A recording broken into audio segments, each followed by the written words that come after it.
Olá a todos, eu sou Elisa Vaz, repórter do Grupo Liberal.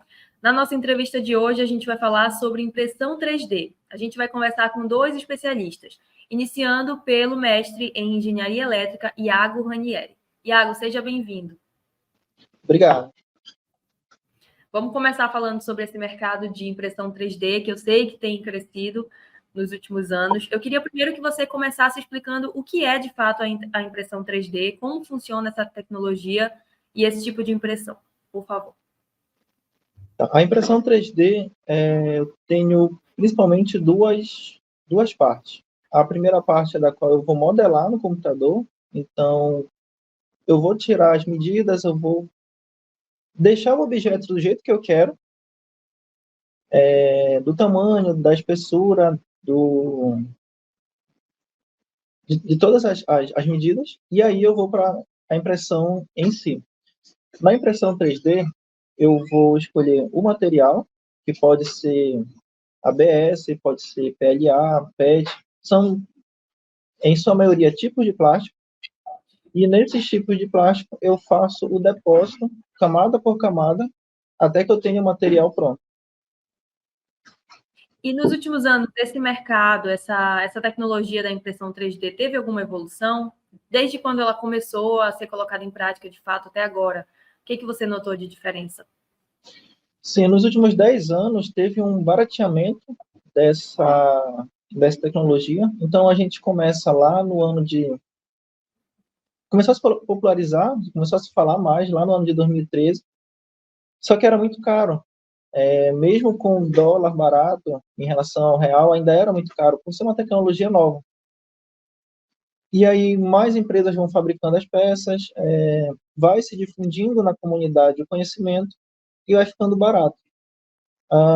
Ultimamente, a gente consegue comprar uma impressora com 5% do que ela começou a ser vendida. Então, é uma tecnologia que está acessível agora para as pessoas e está se comparando ao preço de uma impressora normal. Uhum. Mas ela chega a ser barata e acessível até para uso doméstico, por exemplo, ou hoje em dia se dá mais na indústria? Quais setores utilizam hoje em dia a impressão 3D?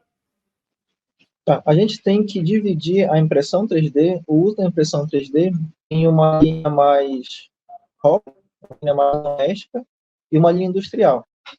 Para a linha mais doméstica, eu esbarro além do custo, um outro obstáculo, que seria saber modelar, que é a primeira parte que eu falei para você. Então, para que eu tenha de fato o meu modelo, o meu objeto que eu quero imprimir, eu tenho que ter um pouco de noção de informática. Até um pouco avançado, eu poderia dizer assim. Porque usa software de desenhos um pouco complexos. E aí, isso é um dos obstáculos que eu vejo que ainda não está em todas as casas. Mas o preço, claro que ainda é mais caro que uma impressora normal, mas está ficando equivalente. Eu chutaria hoje uma impressora palhinha doméstica 30% mais caro do que uma impressora normal.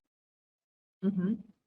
Na indústria, quando nós falamos em indústria, a gente fala de equipamentos bem mais caros, então equipamentos de, não sei, 20, 30 mil reais, depende da aplicação, e aí realmente para um consumidor fica inviável. Consumidor que eu falo doméstico. Sim. Eu queria que você falasse um pouquinho sobre o projeto de vocês aí no PCT Guamá em relação à impressão 3D. O que vocês desenvolvem? Existem produtos que vocês imprimem na impressora 3D? Fala um pouco para a gente sobre como é que funciona. Sim, a impressão 3D aqui para a gente é como se fosse quase como um pilar da nossa pesquisa. Então, a gente sempre faz o protótipo antes, imprimindo em 3D, para depois esse protótipo vir a ser um produto. Então, nós temos um projeto em parceria com a Hidro, a mineradora aqui do estado do Pará, em que a gente construiu um ambu.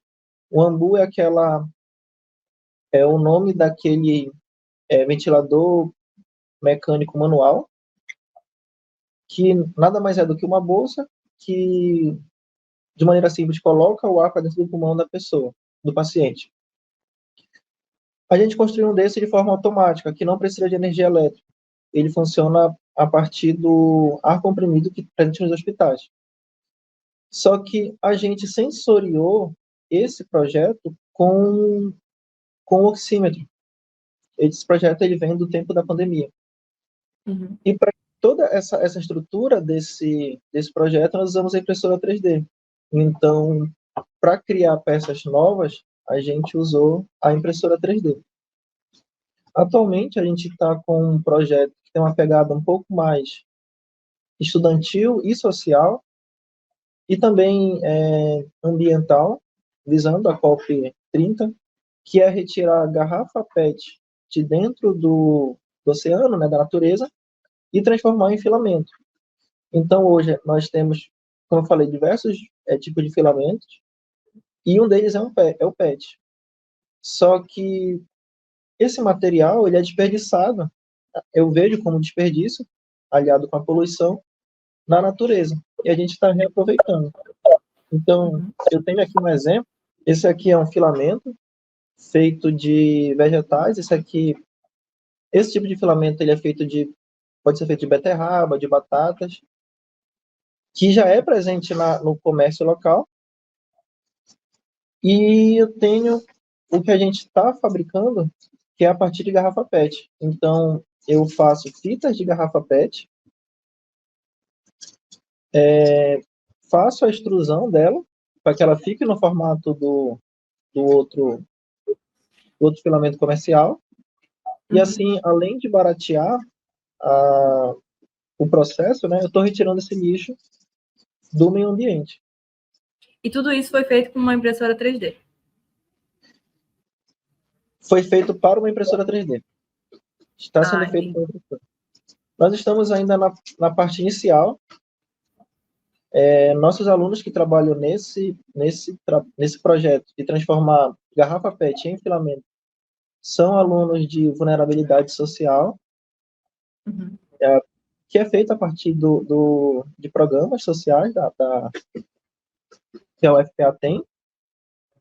E a gente acredita nisso, que as pessoas elas conseguem e precisam mudar o meio ambiente.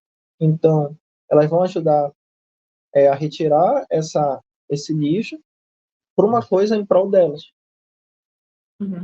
Perfeito. O que você vê de futuro para esse mercado de impressão 3D? Você acha que em breve vai ser um segmento mais democratizado, com mais acesso a todo tipo de pessoa, fora da universidade, fora das indústrias? O que você vê para o futuro? Eu acho que sim. Quando a gente fala de impressão 3D, parece algo meio distante ainda.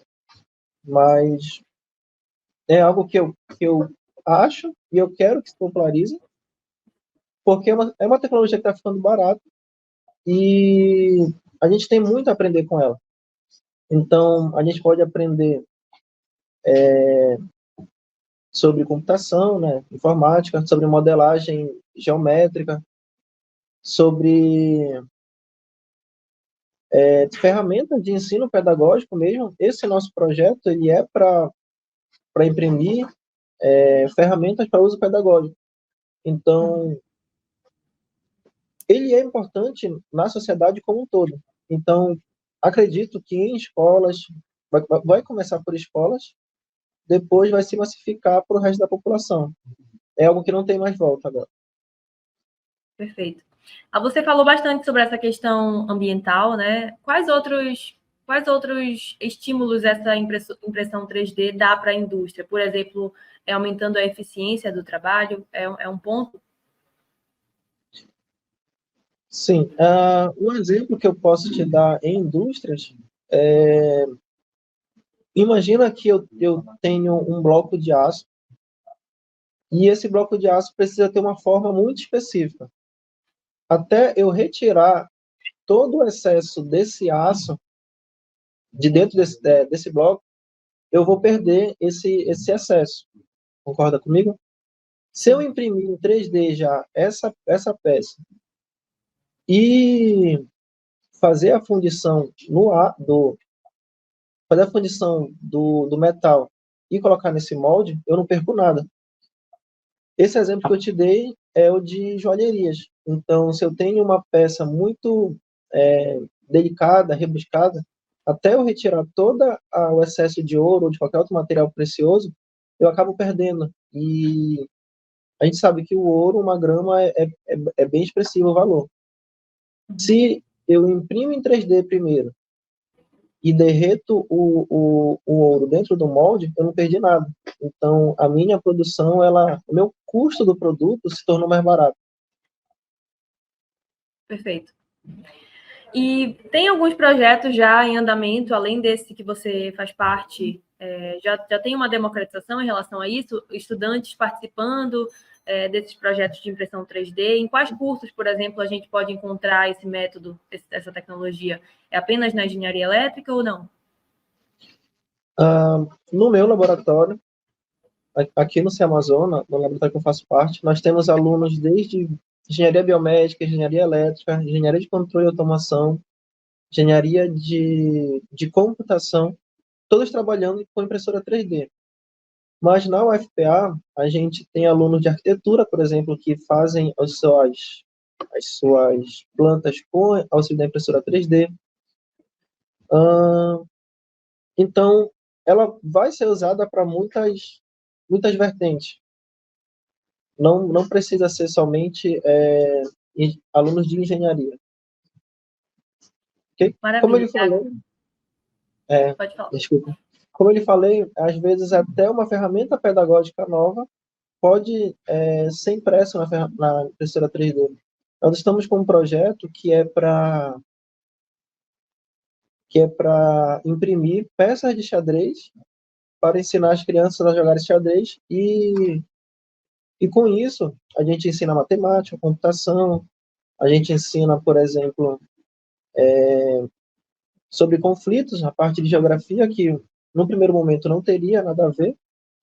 Eu vi projetos da qual era usado impressora 3D para imprimir armações de óculos. Então, até na parte de saúde pode ser usado. Claro que resguardando as normas e onde cada material se aplica. Maravilha, Iago. Muito obrigada pelos esclarecimentos, por ter participado aqui da nossa entrevista. Te agradeço muito pela participação. Obrigado. Até mais. Até mais. Estou aqui com o Clenilson Felipe, professor da área de metalmecânica do Senai aqui no Pará. Seja bem-vindo, Clenilson. Tudo bem, Lisa? Boa tarde. Obrigado pela oportunidade de apresentar nosso espaço aqui no Mundo Senai, tá? E aproveitar também para apresentar um pouco da área de impressão 3D aplicada à indústria, esse mercado que vem crescendo aí com muita força e vem nos apoiando no processo de ensino-aprendizagem aqui no Senai. Pode contar. Perfeito. A gente vai justamente falar sobre isso, essa tecnologia, né, que tem sido mais popularizada recentemente. Eu queria que você começasse me explicando o que é a tecnologia da impressão 3D e como que funciona esse processo de impressão. Bom, a tecnologia da impressão 3D, ela é uma tecnologia já bem conhecida no mercado, né? Com o advento aí da tecnologia em massa, em comunicação, a gente percebe que hoje ela foi bem difundida e já existe bastante informação sobre isso. E o que nós temos para trazer aqui em relação ao processo de educação com o corpo do Senai, falar um pouquinho sobre a impressão 3D é mostrar a estrutura de uma máquina, tá? É uma máquina que contém 3 eixos, tá? Cada eixo é responsável por fazer a dimensão linear de um eixo e somando todos, você tem a composição do tridimensional que nós conhecemos, tá? Pode contar. Perfeito. Eu queria saber como é que a tecnologia 3D, de impressão 3D, tem sido incorporada aí no programa do Senai. É só no curso de metalmecânica ou tem outros cursos também que incluem essa tecnologia? Bom, Isa, nos cursos do Senai, em 2 modalidades, que é a aprendizagem industrial e o curso técnico, a impressão 3D ela vem contribuindo bastante, porque ela tira do campo de imaginário para o campo real, onde nós podemos projetar uma peça em um software específico e, em seguida, reproduzir em um tempo recorde, tempo muito pequeno, para que isso seja palpável para o aluno. Tá? Então, nós temos as características das peças sendo impressa em 1 hora, 2, 3 horas, onde é possível visualizar as principais partes. E dentro da área da docência, demonstrar a forma que a peça terá após a impressão, fica bem didático. Então, no caso, o ensinamento aí no Senai é mais voltado para a indústria, né? Não para o uso, por exemplo, doméstico dessa impressora. Quais são os projetos que vocês fazem em impressão 3D? Quais objetos vocês criam? Explica para a gente um pouquinho sobre a prática disso. Tá, vamos lá. Então, assim, a impressora em 3D hoje, dentro da indústria, ela tem vários aspectos importantes, né? Como a gente fala de modelagem computacional, a aplicação dela é muito vasta. No Senai, dentro da indústria, nós temos aplicação nos diversos segmentos industriais. Por exemplo, na área de metalmecânica, nós desenvolvemos as peças, tá? Para análise, para aspecto visual. Também na área de modelagem para moda e vestuário, por exemplo, nós também temos uma aplicação aqui no Senai. Temos um laboratório específico para isso, todo equipado, com impressoras 3D, software específico também, e ela tem essa aplicação. Voltado para uma outra área que é muito forte no Senai, a área da construção civil, nós temos uma aplicação mais estrutural, onde você desenvolve a maquete, o projeto completo, e tem a possibilidade de reproduzir fisicamente aquilo que foi desenvolvido. Certo, Clenilson. Eu vou até fugir um pouquinho do meu roteiro para perguntar em relação aos custos desse equipamento. Uma impressora 3D acaba saindo muito caro na indústria ou não? Bom, para uso industrial, você tem ali uma certa faixa de aplicação. Por exemplo, quando eu trabalho com um processo de modelagem especificamente para a indústria, eu preciso de um refino de máquina, algo um pouco mais caro, vamos dizer assim. Mas quando você pensa em fazer de modo doméstico ou de modo didático, a resolução de uma impressora de um custo na faixa de 1.500 a 2.500, ela atende bem de forma satisfatória. Certo. Queria que você me falasse um pouquinho aí, na sua experiência como professor, quais são as principais dificuldades dos alunos e dos novos profissionais na hora de aprender sobre essa impressão. Bom, falando sobre dificuldades no processo de ensino-aprendizagem, ele se dá de várias formas, tá? O Senai ele preparou uma estrutura para que tenha o mínimo possível de interferência nesse processo. Então, assim, nós temos dificuldade quanto ao próprio aluno ter em casa uma impressora 3D, como foi no tempo da informática, né? Fazia o curso de informática, mas não tinha o computador. Então, dentro dessa prática, o Senai traz a oportunidade de o aluno continuar praticando durante as aulas. Aqueles alunos que se destacam, geralmente nós convidamos para participar de um programa. E nesse programa, o aluno consegue desenvolver além da sala de aula. Então, a dificuldade... Pode continuar, desculpa. Elas são mínimas, né? Eu acredito que seja mais a questão de o acesso do aluno à sala de aula. E fora da sala de aula, já existem hoje projetos, iniciativas que são criadas aí pelos alunos do Senai que tiveram sucesso com essa impressão 3D? Sim, sim. Temos casos de alunos e empresas hoje atuando que utilizam a tecnologia da impressão 3D para expor as suas ideias. Por exemplo, alguns alunos, durante os cursos, eles têm a possibilidade de modelar em SolidWorks ou em outro programa específico uma máquina, tá? Como fica inviável para o aluno reproduzir essa máquina, apresentar a ideia, é muito simples que eles utilizem recursos, ou em casa, alguns alunos têm o equipamento, ou no próprio Senai, tem um espaço aberto para isso, tá? Então, nós temos essa possibilidade que o aluno desenvolva ainda mais suas habilidades. Legal, e tem muitos alunos aí na sala, né? Todos eles têm afinidade com essa tecnologia? Sim. Nem sala de aula, a nossa dinâmica é que o aluno pratique o máximo possível. Então, nós temos um percentual da aula que é a instrução, o aluno vai aprender a operar o computador, a entender como funciona o processo, e em seguida eles vão reproduzir de forma repetitiva até fixar o processo de impressão 3D. Uhum. Legal. E por último, eu queria só que você me falasse em relação às perspectivas futuras. O que você imagina para esse mercado de impressão 3D em relação ao acesso dos alunos, dos novos profissionais e também ao custo desse material? Bom, Elisa, vamos falar agora sobre perspectiva para esse mercado. O Senai, com o evento Mundo Senai 2023, acaba de mostrar um grande potencial que nós temos no mercado, e nós temos um laboratório pronto para receber 20 alunos por cada turma, e esse laboratório é equipado para desenvolver nos alunos profissionais para atender a nossa demanda de mercado.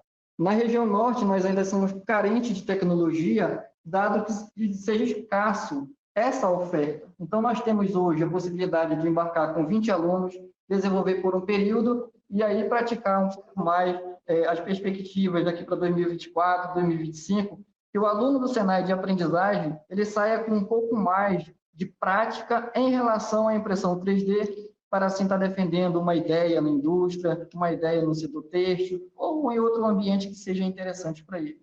Então, nós temos aqui, por exemplo, perspectiva de aplicação de impressão 3D, seja na área de moda, seja na área de construção civil. Temos uma equipe de professores preparada para integrar esses alunos das outras disciplinas, trazendo para o laboratório a oportunidade de praticar uma análise, um desenvolvimento ou algo do tipo. Maravilha, Clenilson. Muito obrigada pela sua explicação e por participar aqui na nossa entrevista. Te agradeço. Elisa, eu que agradeço, Elisa.